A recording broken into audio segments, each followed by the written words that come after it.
नमस्कार साथियों, स्वागत है आप सभी का। मैं सुशील यादव आप सभी का स्वागत करता हूं, आप सभी का अभिनंदन करता हूं साथियों हमारी परीक्षा यूट्यूब चैनल पर। साथियों, उम्मीद है कि स्वास्थ्य सभी का बहुत अच्छा होगा और तैयारी सभी की बहुत अच्छी चल रही होगी।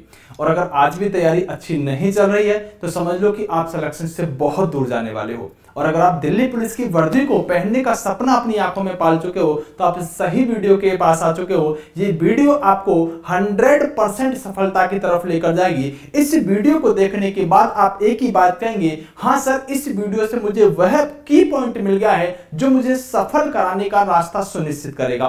इस वीडियो को आप बस पूरी देख लीजिएगा। जिस बात को कहने के लिए मैं आप सभी के सामने आया हूं, आपने बहुत सारी वीडियो देख ली होंगी कि फार्म आ चुके हैं, आपने बहुत सारी वीडियो देख ली होंगी कि कोर्स आ चुका है, आपने बहुत सारी वीडियो देख ली होंगी कि हमारी इस किताब को पढ़ो। ना तो मैं आज आपके सामने अपना कोई कोर्स लेकर आया हूं, ना ही अपनी कोई किताब लेकर आया हूं, ना ही साथियों आपको बताने वाला हूं कि मेरा ये एप्लीकेशन डाउनलोड कर लो। मैं सिर्फ बताने के लिए आया हूं कि आपका सिलेक्शन अगर हो सकता है तो वो कैसे हो सकता है, क्योंकि मुझे किसी चीज का प्रमोशन नहीं करना, इसलिए सही मैं ही बता सकता हूं आपको कि आपके सिलेक्शन की राह क्या रहने वाली है।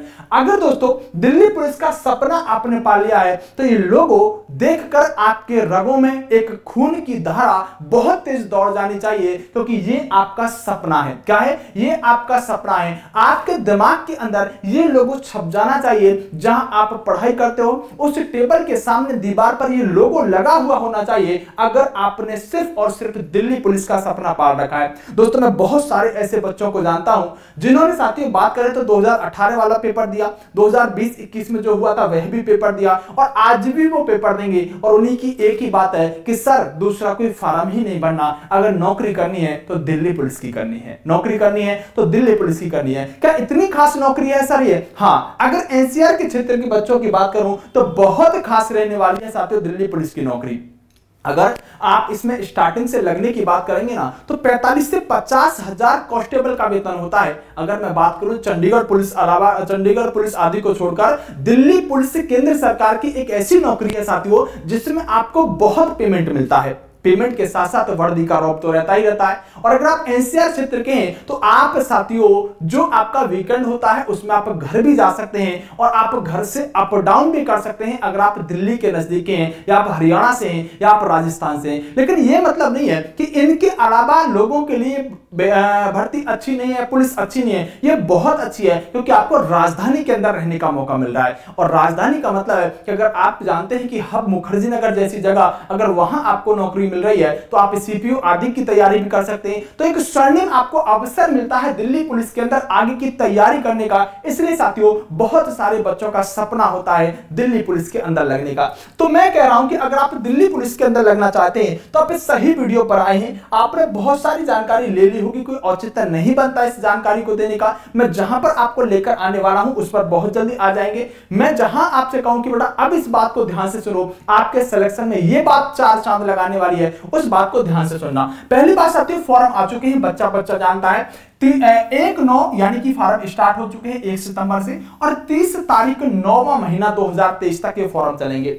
ये फॉर्म की डेट मैं इसलिए बता रहा हूं साथियों कि आप साथियों अभी 4-5 तारीख हो गई है, आप 10 से 12 तारीख तक ये फॉर्म भर दीजिएगा। नहीं ऐसा ना हो कि बहुत सारे बच्चे ऐसे होंगे जो सोए हुए होंगे, जो ये सोच रहे होंगे कि लास्ट डेट पर बढ़ेंगे। आप अपने कामों में इतने बिजी हो जाते हो कि आप कई बार तो साथियों अंतिम दिन पर फॉर्म भरते नजर आते हो और फिर साइड बिजी चलती है। ये सारी अगर बात करें एसएससी की है तो कहीं ना कहीं साथियों बहुत व्यस्त पाई जाएगी। लास्ट में हो सकता है आपका फॉर्म ही ना भरा जाए। तो अगर सचेत हो तो सब काम छोड़ दो, पढ़ाई भी एक दिन बाद में कर लेना, लेकिन पहले जाकर फॉर्म भर दो। सबसे पहला काम होना चाहिए, नहीं तो साइड बिजी हुई, कुछ करेक्शन नहीं कर पाई या गलत भर दिया तो समस्या हो जाएगी। दूसरी बात, जब भी साथियों फॉर्म भरने के लिए जाओ साइबर कैफे वाले के पास जाकर बैठ जाइएगा। जब वो फ्री हो, एकदम शांत हो, उसके पास कोई काम ना हो, आप ईमानदारी से कहिएगा भाई साहब तुम 10 रुपए ज्यादा ले लेना, लेकिन फॉर्म मेरे तरीके से भर दो। जल्दबाजी के तौर पर फॉर्म मत भरो। आपके लिए 100-150 रुपए फीस होगी, लेकिन मेरी पूरी जिंदगी का सवाल है, इसलिए शांति से मेरा फॉर्म भर दो, चाहे 10 रुपए ज्यादा ले लेना,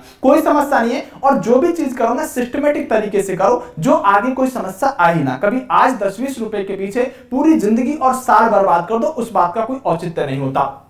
फार्म जल्दी से जल्दी भर दीजिएगा। 7547 वैकेंसी, जिस पॉइंट को भी लिखकर लाया हूं ना उसके पीछे कुछ ना कुछ कारण है। 7547 वैकेंसी साथियों, दिल्ली पुलिस के इतिहास में आज तक इतनी बड़ी वैकेंसी नहीं आई है।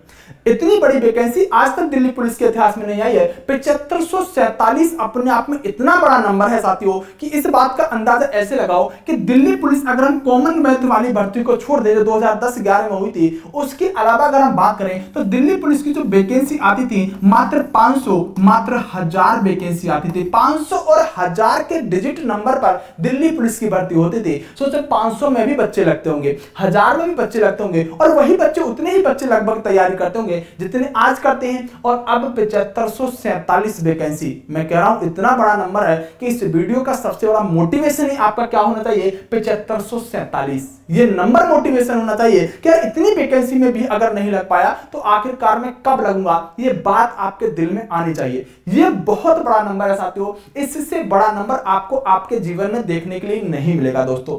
खास बात क्या है कि मेलों की संख्या, यानी कि इसके अंदर जो मेल होंगे, पुरुष जो भर्ती होंगे 4453 होंगे, और साथियों फीमेलों की संख्या जो रहेगी वो 2451 रहेगी। दोनों जुड़कर 7547 नहीं बन रहे होंगे, क्योंकि इसके बीच में कुछ एक्स सर्विसमैन की 300 के आसपास वैकेंसी और रहने वाली है। दोस्तों अब पुरुषों की बात करें तो इस नंबर पर मैं ज्यादा बात नहीं करूंगा, यहीं पर बात कर चुका हूं।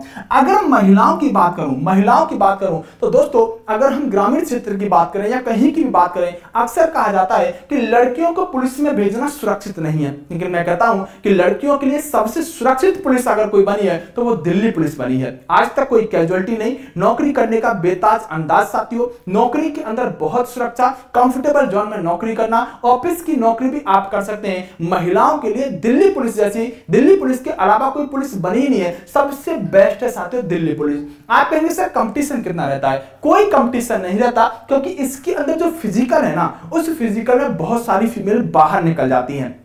और अगर कट ऑफ की भी बात करूं तो बहुत ज्यादा कट ऑफ नहीं रहती, 60-62, 100 में से 60-62 पे साथियों सिलेक्शन हो जाता है। अगर आप 60-62 भी नहीं ला सकते तो फिर समझो क्या बात है, यानी कि 2451 वैकेंसी इतना बड़ा नंबर है। अभी मैंने बताया कि 500-1000 तक टोटल हुआ करती थी, अभी आपको 2451 मिल रही है। आप डाटा निकाल के देखिएगा, ये बहुत बड़ा नंबर है। और जो लड़की अगर इसमें थोड़ी सी भी मेहनत कर लेगी ना, उसके सिलेक्शन को कोई नहीं रोक सकता, कोई नहीं रोक सकता। मैं बताऊंगा कहां मेहनत कर लेगी, एक ही जगह मेहनत करनी है, अभी मैं उस पॉइंट पर आऊंगा। बहरहाल आपसे एक एक छोटे छोटे पॉइंट पर बात कर लिए। डीएल की बात करूं तो साथियों जो आपके मेल होते हैं, जो मेल होते हैं उनको डीएल की आवश्यकता होती है, लेकिन अगर आप फीमेल कैंडिडेट हैं तो आपको डीएल की कोई आवश्यकता नहीं है, आपका ड्राइविंग लाइसेंस की कोई आवश्यकता नहीं है।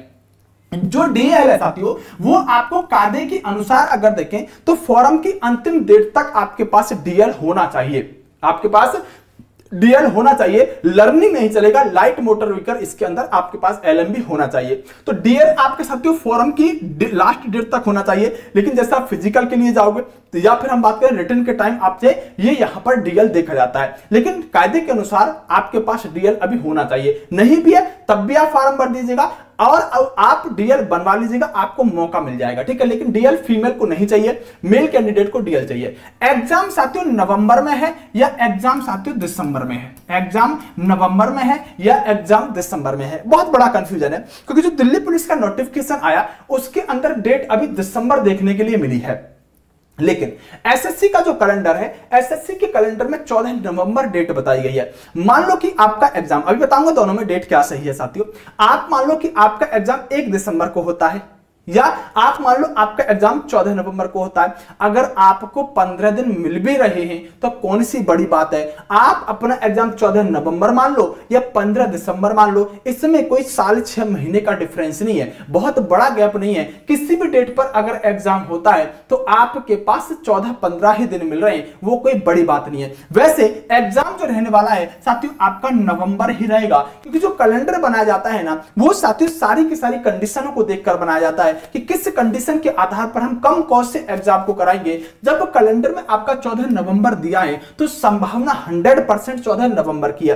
अगर एसएससी का बिजी शेड्यूल जाता है, जब 1% हो सकता है कि आपका दिसंबर देखने के लिए मिल जाए, जब आपका दिसंबर देखने के लिए मिल जाए। जो दिसंबर अभी नोटिफिकेशन में आया है तो वो संभावनाएं, वो कंडीशन अब आप एसएससी के सामने दिख गई हो कि हम नवंबर में एग्जाम नहीं करा सकते, इसलिए उसने डेट दिसंबर दी हो, क्योंकि एग्जाम का बिजी शेड्यूल स्टाफ को देखना पड़ता है, तब एग्जाम डेट आगे बढ़ाई जाती है। और अगर आगे बढ़ी भी तो कितनी आगे बढ़ रही है, 14-15 दिन। इस कंफ्यूजन को दिमाग से निकाल दो, क्योंकि ये 14-15 दिन लास्ट टाइम में आपको कब चले जाएंगे आपको खुद भी पता नहीं चलेगा।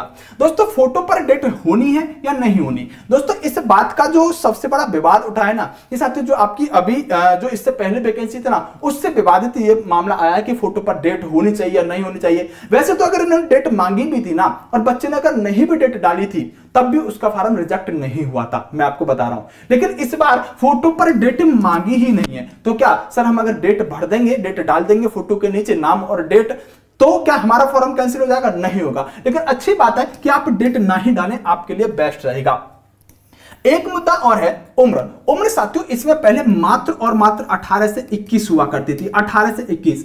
अभी इसकी उम्र बढ़ाई गई, 18 से 25 इसकी एज कर दी है। अब 18 से 25 से लेते ही लेते हैं। डेट की जो गणना की जाएगी वो 1/7/2023 से डेट की गणना की जाएगी। अब साथियों मुद्दा यह है, क्या इसमें साथियों उम्र में कोई छूट मिलेगी? क्या उम्र में इसमें साथियों कोई छूट मिलेगी? बहुत बड़ा मुद्दा है, क्योंकि दोस्तों इसके लिए कोर्ट केस भी किया जा रहा है। कोर्ट केस की बात करें, जो स्पेशल कोर्ट होता है उसके अंदर लोग जाने की बात कर रहे हैं। तो आप सब लोग चाहें तो जुड़ सकते हैं, लेकिन वही लोग इस मुहिम में जुड़े जिनको लगता है कि सर मेरी तैयारी तो बहुत जबरदस्त है, अगर मुझे मौका मिल जाए तो मैं सिलेक्शन लेकर 100% वापस लौटूंगा। जैसे कि मोहन सर हैं लास्ट एग्जाम वाले, वो और उनके साथ 1-2 टीचर और हैं, वो सभी मिलकर इस मुहिम को चला रहे हैं कि इसके लिए एक बार आवाज उठाई जाए। तो आवाज उठाने में अगर आपके पास लग रहा है कि सर मैं सिलेक्शन ले लूंगा, तो आप सभी लोग मोहन सर आदि से लास्ट एग्जाम वाले जो है उनसे जुड़कर अपनी कार्रवाई को आगे बढ़ा सकते हैं, जुड़कर उनका सहयोग कर सकते हैं। लेकिन उम्र में छूट मिलने की कितनी संभावना है, ये बात तो साथियों अभी भविष्य की घर में छिपी हुई है। मिल भी सकती है, नहीं भी मिल सकती, क्योंकि इससे पहले दिल्ली पुलिस की एक वैकेंसी निकल चुकी है। और अगर निकल चुकी है तो आप आधार किसे बनाएंगे? कोरोना को। कोरोना के बाद तो उन्होंने एक कह सकते हैं साथियों एक भर्ती दे दिया। लेकिन ऐसा नहीं है, ऐसा एसएससी जीडी में भी हुआ था। एसएससी जीडी जब आया तो एसएससी जीडी कोरोना के जस्ट बाद आया तो उम्र में छूट नहीं मिली, उसके बाद जब आया तो उम्र में छूट मिल गई। तो ये एक ग्राउंड भी बन सकता है। ऐसा नहीं है कि अगर आपका बहुत अच्छा दम है कि मैं तो सिलेक्शन लूंगा ही लूंगा, अगर मुझे उम्र की छूट की वजह से सिलेक्शन फॉर्म भरने का मौका मिल जाता है, तो आप साथियों इस मुहिम में जुड़िएगा। और अगर उम्र में छूट मिला तो इससे बड़ी बात क्या है, एक जुआ ही सही, एक जुआ ही सही, आपके लिए 1000-2000 रुपए से कोई बड़ी बात नहीं पड़ेगी। आप जाकर साथियों जुड़ सकते हैं मुहिम में। दोस्तों इस टॉपिक पर मुझे आगे बात करनी है, लेकिन क्या है खास, देखो ये आपके लिए क्या चीज खास है। हम बात करें साथियों, एक तरफ मैंने आपके सामने मेलों का डाटा यानी कि पुरुषों का लिखा है, एक तरफ आपका फीमेल का लिखा है। देखो अगर हाइट की बात करें तो एक 70 सेंटीमीटर हाइट होती है, सभी में ज्यादातर होती है, और 170 वही बच्चा होता है, मतलब ठीक हाइट मानी जाती है, कम भी नहीं है ज्यादा भी नहीं है, ठीक है। ज्यादातर सभी में 170 मांगी जाती है, इससे ज्यादा कुछ ही भर्तियों में मांगी जाती है, कम कई भर्तियों में मांगी जाती है। हाँ, अगर बात करें 1600 मीटर दौड़ना है 6 मिनट में, मैं कहूं तो दिल्ली पुलिस का साथियों एक अच्छा खासा फिजिकल माना जाता है। दिल्ली पुलिस का एक अच्छा खासा फिजिकल माना जाता है। खास बात यह होती है कि इसका एग्जाम भी अच्छा खासा होता है। जिस बच्चे की रेस कमजोर होती है वो एग्जाम क्वालिफाई कर जाता है और रेस में निकल जाता है, या जिस बच्चे की रेस अच्छी होती है वो एग्जाम में निकल जाता है। तो कहीं ना कहीं इसके अंदर एक कॉमन बच्चा चाहिए जो अच्छा दौड़ भी सके और अच्छा पढ़ भी सके। तो आपके अंदर ये क्वालिटी अगर है तो दिल्ली पुलिस फिर आपके ही लिए बनी है। अगर आप 6 मिनट में 1600 मीटर नहीं दौड़ सकते, अभी आप इस वीडियो को देख रहे होगे तो आपको लगेगा अरे सर हम तो आराम से दौड़ लेंगे। बेटा मैं कहता हूं कि आप चाहे वीक में एक ही दिन प्रैक्टिस करते रहिएगा। अगर आपने दिल्ली पुलिस का फॉर्म भर दिया है और आपकी रेस अगर 5.5 में या 6 में आती है ना, आपको कभी मारी है और आपकी 6 या 5.5 में आई है, तो आप वीक में चाहे एक ही दिन दौड़ते रहिएगा। फिजिकल तो फिट रहेगा, बॉडी तो अच्छी रहेगी, एक दिन दौड़ते रहिएगा, क्योंकि जिस टाइम एग्जाम क्वालिफाई होगा ना और जब प्रेशर उसका होगा तो हो सकता है कि आप रेस ना कर पाए। अगर आपको लग रहा है कि नहीं सर मैं तो 100% ही कर दूंगा और मैं सिर्फ पढ़ाई पर ध्यान दूंगा, तो आप फिर एक भी दिन मत दौड़ो। फिर आप ये फिजिकल टफ है, आसान नहीं है, मैं इसलिए आपसे कह रहा हूं। दूसरा अगर लॉन्ग जंप की बात करें 14 फीट है, और साथियों अगर हाई जंप की बात करें 3.9 फीट रहने वाली है। ये अपने आप में कम नहीं है, ये आपको बोर्ड पर लिखी हुई दिख रही है इसलिए कम लग रही है। जब आप ग्राउंड में उतर के एक बार कूदोगे ना और जब नापोगे कि कितना कूदा हूं, तब आपको पता चलेगा कि ये नंबर कितना बड़ा है। ये डराने वाली बात नहीं है, लेकिन आपको सचेत करने वाली बात है कि आप अपने आप को आजमा लीजिएगा। अभी अगर लगे कि नहीं यार मैं तो इसमें कमजोर हूं, तो फिर प्रैक्टिस कर लीजिएगा, प्रैक्टिस आपको परफेक्ट बना देगी। लेकिन ओवर कॉन्फिडेंस से मत रहना कि यार 6 मिनट में रेस है ऐसे मार दूंगा, ये 14 फीट है ये 3.9 फीट है, ऐसे कूद जाऊंगा। अगर कूदे हो, आप कूदे हो कभी, तो समझ जाइएगा आप इसके काबिल हो। अगर नहीं कूदे ना, सिर्फ बोर्ड पर देख कर लग रहा है कि कूद जाऊंगा, तो एक बार देख लीजिएगा। अगर ना कूदा जाए तो प्रैक्टिस कर लीजिएगा, अच्छा रहेगा। दोस्तों सीना 4 फुट का इसमें साथियों बात करें तो फुलाव है 81 से 85 रहने वाली है। सीना जो है वो साथियों कोई बड़ी बात नहीं है, अगर नहीं भी होगा तो आप थोड़ा केले वेले खाएंगे, पानी वानी पिएंगे तो वहां पर चेस्ट नप जाती है। इसमें आपको लोड लेने की बिल्कुल कोई आवश्यकता नहीं है। अगर वास्तव में आपकी 70, 72, 73 ही होगी ना, तब भी आप वापस निकल कर आओगे। 75 से थोड़ी सी ज्यादा होगी तब भी वो पास कर देते हैं, क्योंकि सीना एक ऐसी चीज है जो बाद में भी बढ़ सकता है। लेकिन हाइट ऐसी चीज नहीं है कि अगर आपकी 1.68 है तो 2 साल बाद ही 1.70 हो जाएगी, तो यहां वो रिस्क नहीं लेते। सीना तो जानते हैं कि वो बढ़ भी सकता है, ठीक है। अगर फीमेल की बात करें तो फीमेल कैंडिडेट की साथियों हाइट जो है 1.57 रहने वाली है। एक्स सर्विसमैन के लिए और जो पहाड़ी एरिया है उनके लिए अलग छूट रहती है, लेकिन 1.57 इसके लिए हाइट चाहिए। 1600 मीटर रेस चाहिए दोस्तों, कितना 8 मिनट के अंदर। लड़कियों का सबसे पहली बात है कि एग्जाम, पहली बात है फॉर्म ही बहुत कम बढ़ती है, बहुत कम बढ़ती है, क्योंकि अवेयर नहीं होती है। अभी जागरूक होने लगे क्योंकि यूट्यूब आ गया, फॉर्म ही बहुत कम बढ़ती है। जो फॉर्म भर देती है ना, वो साथियों उसका बहुत कम का एग्जाम निकलता है, और जिनका एग्जाम निकल जाता है ना, वो साथियों फिजिकल में बहुत ज्यादा फेल हो जाती है। ये बात सच है। तो आप ये देख लेना कि आपकी नौकरी लगनी तो आसान है, वो इसीलिए आसान है क्योंकि इसके अंदर लड़कियां बाहर बहुत निकलती हैं, वो इसीलिए आसान है। अगर आप 1600 मीटर 8 मिनट में मानती हैं तो ठीक ठाक रनिंग है। आप इसकी प्रैक्टिस करते रहिएगा, लग जाएगी, कोई बड़ी बात नहीं है, लेकिन प्रैक्टिस होनी चाहिए। 1600 मीटर मतलब 1.5 किलोमीटर के आसपास समझ लो। 8 मिनट में आपको दौड़ के, चल के, भाग के, स्पीड से, धीमे जैसे पहुंच सकते हो ऐसे 8 मिनट में आपको पहुंचना होगा। बड़ी बात कोई नहीं है, अगर थोड़ी थोड़ी प्रैक्टिस करोगे, वेट को कंट्रोल में रखोगे तो आराम से हो जाएगा। लॉन्ग जंप 10 फीट है और हाई जंप साथियों 3 फीट रहने वाली है। प्रैक्टिस से ही हो सकती है। अगर आप कह रहे हो कि सर मुझसे तो बिल्कुल नहीं कूदा जाता, तो अभी टाइम है, प्रैक्टिस से आप 100% कूद सकते हो। कोई चीज ऐसी नहीं है जिसको आप करना शुरू करो और वो चीज आप ना पूरी कर पाओ, ऐसी कोई चीज ही नहीं है। तो अभी आप कमजोर हो जब तक आप किसी चीज को नहीं कर रहे। जिस दिन करने की ठान लोगे, करना स्टार्ट कर दोगे ना, वो चीज साकार होती चली जाएगी। ये सामान्य बात होगी, आपको सभी को पता है, कोई इसमें बड़ी बात नहीं रहने वाली है। मेन मुद्दे पर आने वाला हूं, जैसा कि थंबनेल पर आपको दिख गया होगा कि सर यहां बताओ सिलेक्शन का सबसे पहला आधार है आपका एग्जाम, क्योंकि सबसे ज्यादा बच्चा इसी के अंदर छटेगा। बहुत फार्म भरे जाएंगे। और अगर हम एग्जाम पोर्शन की बात करें तो 50 अंक की आपकी साथियों जीके आने वाली है। जीके, जीएस, इसमें geography, history, polity, current affair सब कुछ इसके अंदर आने वाला 50 अंक में। 25 की रीजनिंग आने वाली है। मैथ जो आएगा 15 नंबर का। कंप्यूटर जो ऐड हुआ है 2 साल से वो 10 नंबर का आने वाला है। दोस्तों अब मैं आपको ध्यान से सुनेगा, वो महान मूल मंत्र बताने जा रहा हूं जो आपको परीक्षा के अंदर रामबाण सिद्ध हो सकता है। ये एक ऐसी बात है जो इस वीडियो को देखेगा वो साथियों फायदा उठा जाएगा। जो इस वीडियो को देखेगा, यहां से आगे की आपके काम की बात है, क्योंकि आपने अगर ये बात जान ली, समझ ली, तो आप सिलेक्शन के बहुत नजदीक पहुंच जाएंगे।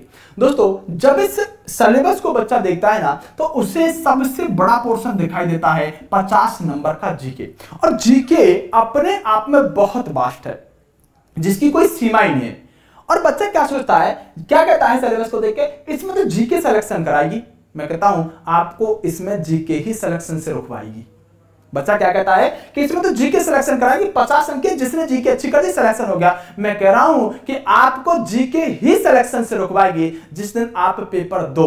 अभी आप तैयारी कर लो, भले मेरी बात को मत मानना, आप पेपर दे लेना। जब रिजल्ट आए ना, अगर फेल होना तो आप बताइएगा, मैं पूछूंगा क्या जीके की वजह से फेल हुए हो, तो आप कहोगे हाँ सर जीके की वजह से ही फेल हुआ हूं। क्यों? क्योंकि आप सबसे ज्यादा जीके को पढ़ोगे और आपकी एग्जाम के अंदर सबसे कम जीके ही फंसेगी और आप सबसे कम स्कोर जीके में ही करके आओगे। इसका मतलब सर क्या कहना चाह रहे हो कि सबसे कम ध्यान जीके पर देना है। क्या सर बिल्कुल ना दें तो बेटा फिर भी सिलेक्शन नहीं होगा। ज्यादा पढ़ोगे तब भी कोई फायदा नहीं है, और अगर बिल्कुल ना पढ़ोगे तब भी साथियों कोई फायदा नहीं है। आपको जीके को एक एवरेज में रखना है। आपको एक छोटी सी बात बताता हूं, किसी बच्चे को उठाएगा जिसकी बहुत जबरदस्त जीके हो और 50 में से उससे पूछेगा आप कितने अंक कर सकते हो, वो साथियों आपसे कहेगा अगर मैं 35 कर सकता हूं। जब लोहे की तरह साथियों बिल्कुल बच्चा होगा ना, वो 35 अंक जीके के अंदर कर पाएगा। एक एवरेज बच्चा जिसने बहुत कम जीके पढ़ी हो, वो देखेगा वो साथियों 27 अंक के आसपास जीके कर जाएगा। 8 नंबर का डिफरेंस होता है जिसकी जीके बहुत अच्छी होती है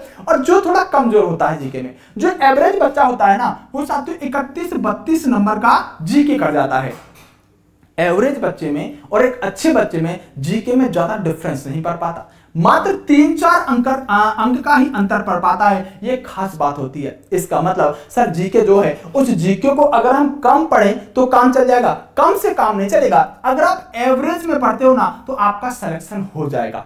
जीके पर मैंने बात करी है। फिर सर सिलेक्शन कहां होगा? अब सुनिएगा, सिलेक्शन कहां होगा? सिलेक्शन होगा मेरे दोस्तों यहां पर, सिलेक्शन होगा यहां पर। ध्यान से सुनना, बहुत इंपॉर्टेंट बात बता रहा हूं, शायद इस बात को कोई ना बताए आपको, क्योंकि सभी के पास जीके की ही क्लास ज्यादा चल रही होंगी और वो यही कहेगा जीके पढ़ो, जीके की प्रैक्टिस करो, जीके की किताब ले लो, जीके की क्लास ले लो, जीके ही जीके सब कुछ सीखेगा। मैं कहूंगा कि सिलेक्शन होगा यहां पर। कैसे साथियों? जो आपका 25 अंक का, जो 25 अंक का आपका रीजनिंग है, 15 अंक का साथियों मैथ है और 10 नंबर का कंप्यूटर है, ये 50 अंक बैठते हैं। कितने? 50 अंक बैठते हैं। जो बच्चा इस 50 में से अगर 47 अंक लेकर आता है, उसके सिलेक्शन को भगवान ही रोक पाए तो रोक पाए, नहीं तो उसके सिलेक्शन को कोई नहीं रोक पाएगा।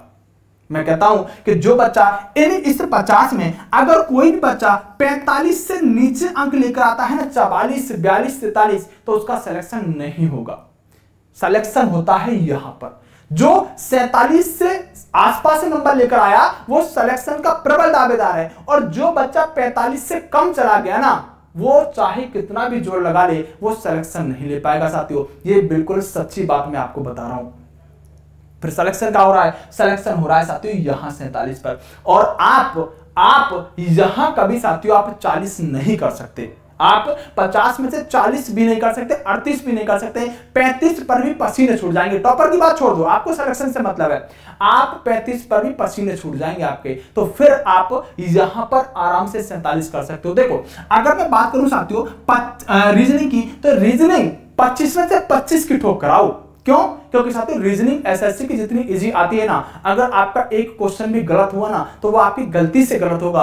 एसएससी की रीजनिंग में कोई ऐसा क्वेश्चन ही नहीं आता रीजनिंग में जो आप से ना हो, आपकी गलती से गलत हो जाएगा आता हुआ क्वेश्चन। तो उसके लिए कहा प्रैक्टिस करो, प्रैक्टिस। अगर रीजनिंग बहुत अच्छी है तो प्रैक्टिस करके जाओ, एक भी क्वेश्चन गलत नहीं होगा। आप 25 में से 25 रीजनिंग में आराम से कर सकते हो।